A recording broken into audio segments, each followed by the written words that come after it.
Hey y'all, it's David Ducker coming back at you, and today we're going to be doing an RPG review. We're going to be talking about Rogue Trader.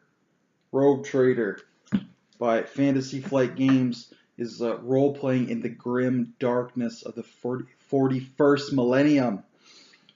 This is Warhammer 40k role-playing in which you take on the role of a rogue trader. That is someone with a warrant of trade granted from the government to operate outside governmental boundaries to your own profit and hopefully the profit of all humanity. So I'm going to go down, break this up chapter by chapter as I have it in front of me. So chapter 1, character creation.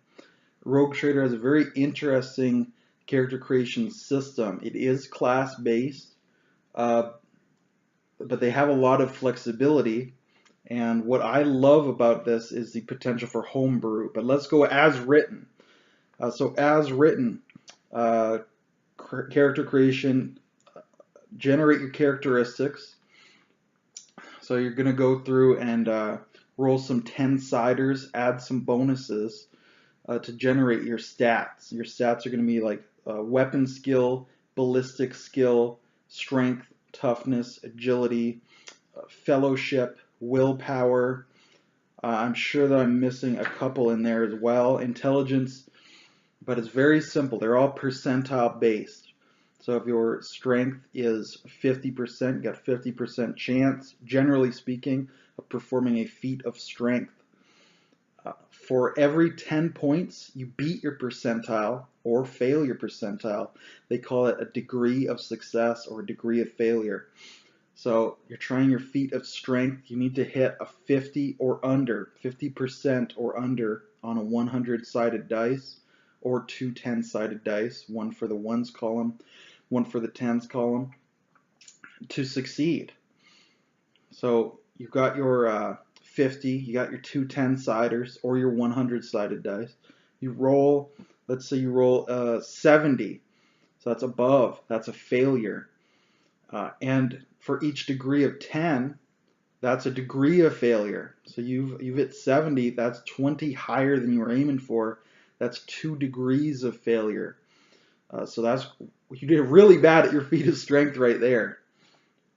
So you'll notice that this has a very large kind of progression. Your skill is not very important compared to the dice roll. Chance and luck are huge in this system. It's not like a D6 system where your skills really determine your destiny. This is fate determining your destiny. And that means it's easy to get killed, it's easy to fail, but it's hard to be overwhelmed. So even a big badass enemy, if you roll lucky and they don't, you can take pretty much anybody down. Downtown to Chinatown. So that's your characteristics. 2, the origin path. So this, you select your home world and it moves you through events that can happen to your character. It's set out in this really interesting grid format. So, I think it's like a 8x8 grid. You pick your home world. So you've got hive worlds, which are big cities, feral worlds, which have been abandoned by the Empire. You've got space, if you're born on a ship or a station, the Voidborn. You've got nobles. You've got the Imperial world, which is the generic catch-all.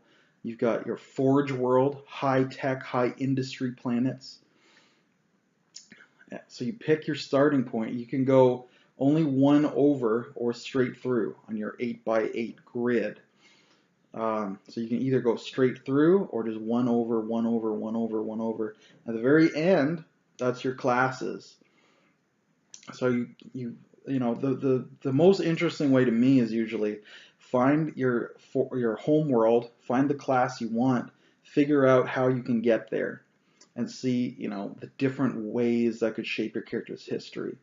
Very interesting. It's not for everybody, but it works well for the system, for the setting as well.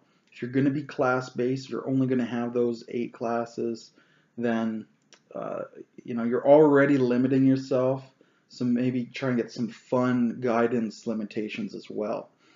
So I can't complain too much about that. Step 3, character creation. Spend your XP. You start with some experience to spend. So you have a class, and your class is going to have a list of things you can buy. So it is XP based, but it's also class based. So if you are the arch militant, it'll be cheap for you to buy weapon skill. It'll be cheap for you to buy feats, what they call talents. It'll be cheap for you to buy talents that are martial in nature. Things like cleave, die hard, toughness as a skill, as a talent.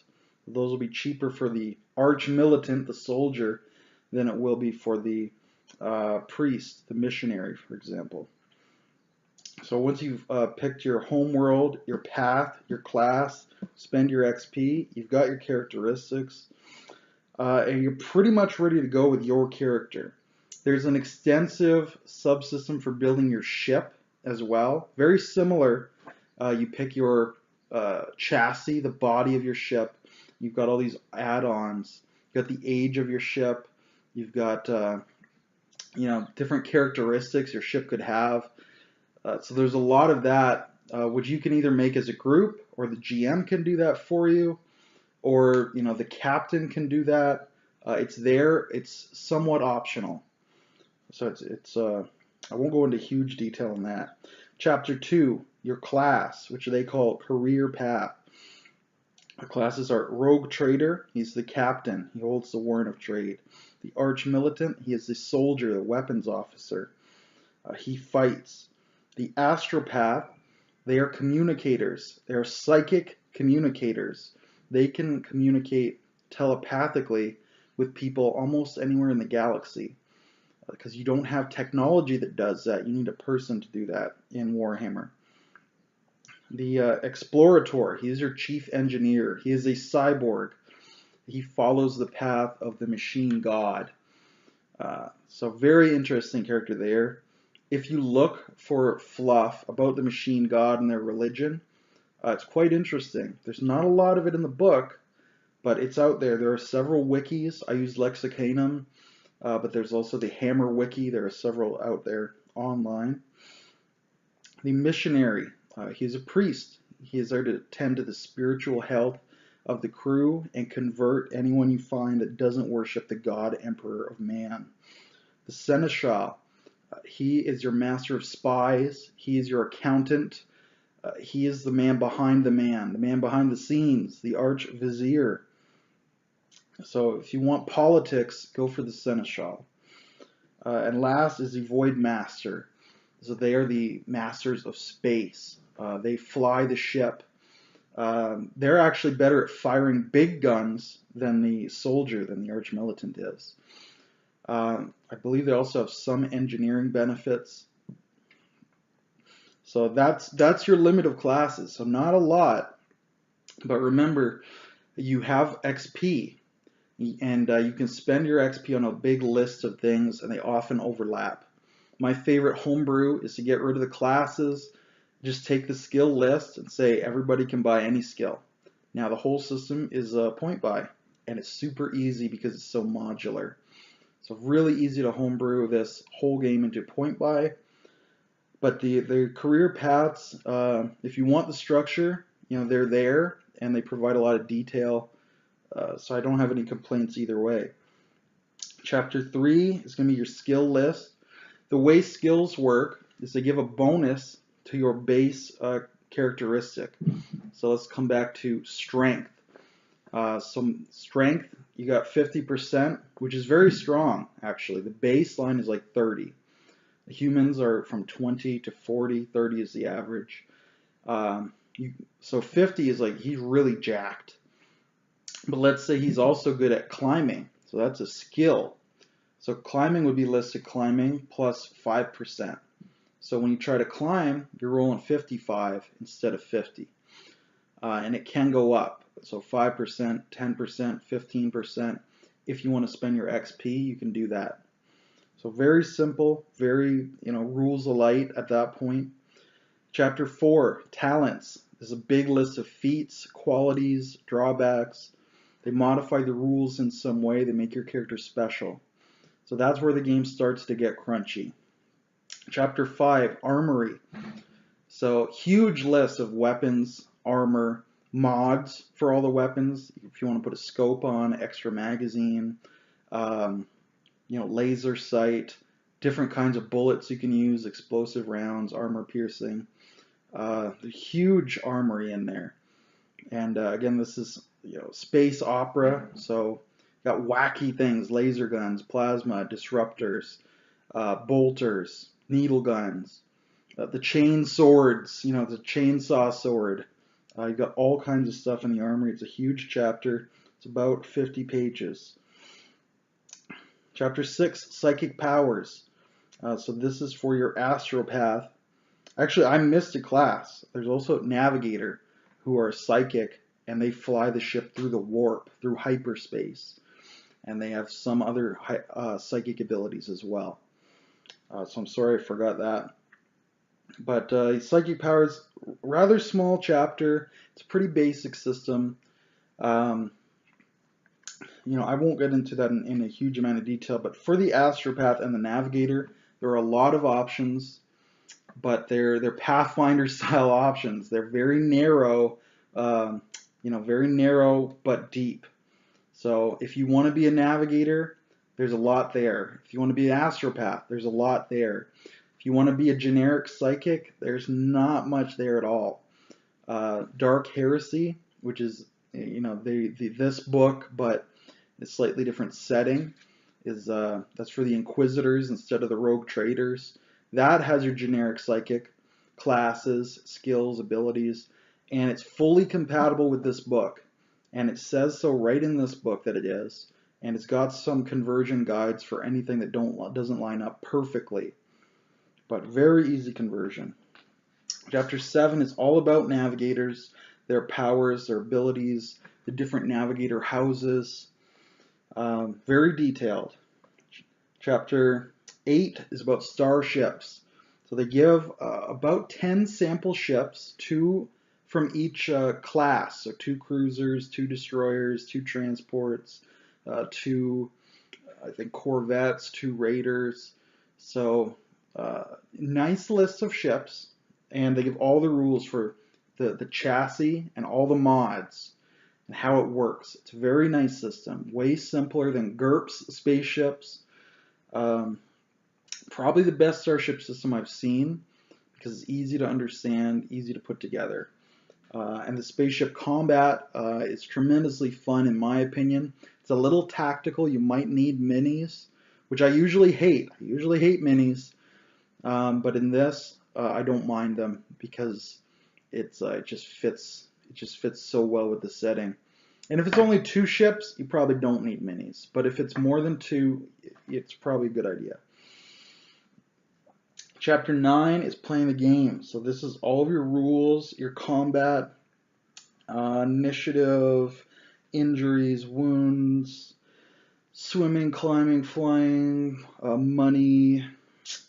They have something called the Endeavor system, which is kind of a storytelling system. You pick your story, you break it down into pieces. Each piece is worth points, and even if they don't achieve all of the story, they might get enough points to succeed anyways.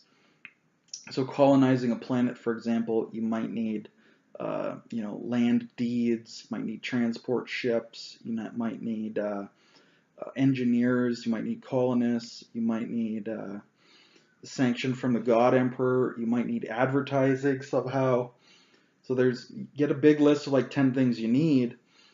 Each one's worth 10 points, but once you get to 50 points, you've succeeded enough to call it quits, to get a reward of some sort. So you don't have to use that system, but it's there, and it's very interesting. Could be helpful depending on your GM style. Chapter 10 is the Game Master. So pretty basic, how to GM section. They do use fear and insanity. They do a good job of both of those systems. They've also got something called corruption, which is like bodily mutation. Um, so nothing revolutionary, but they've got a lot there. It's a strong game master section. Chapter 11 is about the Imperium. It's only about 20 pages. So they go into a lot of detail. You know, it's a really interesting setting. Is it enough detail? It depends on what you're doing with it. For me, it's probably not enough detail, but there are other sources. Hammer Wiki, the Lexicanum Online. Chapter 12 is all about rogue traders. It's also about 10 pages, so very helpful there. Chapter 13 is about the Coronis Expanse, and they give you 20 pages about this area in the Empire. And they've got several, I think 5 planets that they talk about, maybe 5 spatial regions they talk about. So a lot there. Could there be more? Yes, but they keep it versatile with lots of options. So I can't complain about that. So nothing I would run as is, but you could if you're traveling.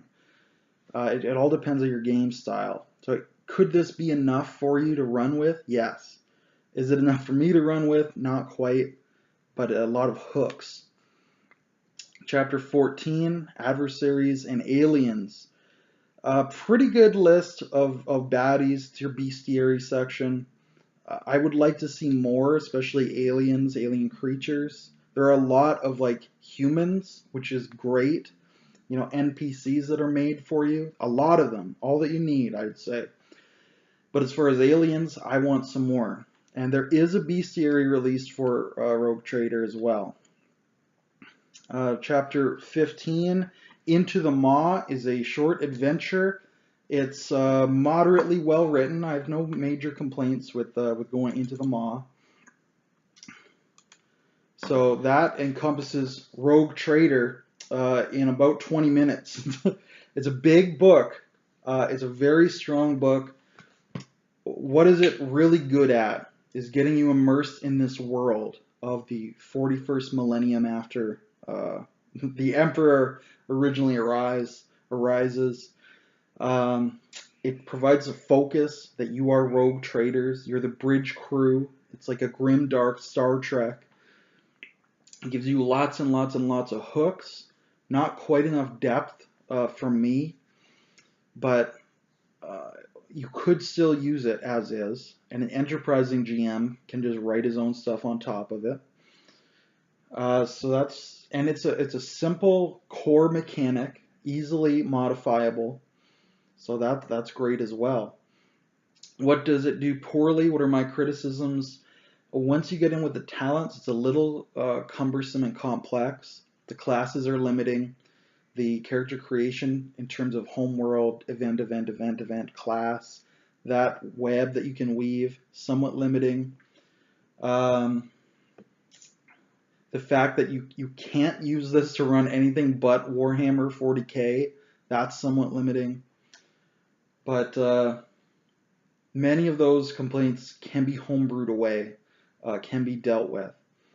So I would give Rogue Trader probably an A- as a book. It's very, very strong. To me, it's worth the cost of admission. It's got a great number of ideas. It's a great way to intro yourself to Warhammer, to that setting, that lore. We've got lots and lots of gameplay out of this book. So I definitely recommend that you pick it up and take a look at it. So let me know what you think in the comments below of Rogue Trader. Is it worth the A-? Is it better? Is it worse? Have you had fun with it? What are your complaints? Because I always like to hear about that.